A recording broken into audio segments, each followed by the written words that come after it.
Hey everyone! So today we are going over a traditional centerpiece and how to set it up. It's a super easy process, but these centerpieces are a beautiful way to fill in your tables, place by your guest book, or to decorate your venue. We have our lovely centerpiece vase here. Now I always hold it from the base just because the glass can be quite delicate. Centerpiece itself will come wrapped just like a bouquet, like that. We have our jug of water here, and I'm just gonna fill up my centerpiece about halfway just before the water reaches that top bowl there. Once your vase is filled with water, you're also gonna take your flower food that comes wrapped around your bouquet, and you're just gonna pour that in. You're gonna keep the flowers nice and happy throughout the entirety of your event. Now I'm going to take my flowers themselves, and the really important thing with these centerpieces, because the vase is such a unique shape, is to give the stems a really good chop. But you'll notice here that the bouquet is wrapped with twine. Now we always want to leave this on as it's going to help create the perfect shape for our centerpiece.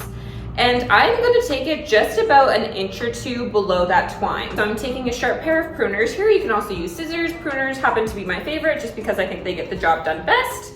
And I am going to chop all of those stems down just like that. You'll notice that the stems I've cut are actually really short there, so it's just about an inch below the twine, and all you're gonna do is pop it in and fluff it out. And you're ready to go, and you have your perfect centerpiece. I hope that helps.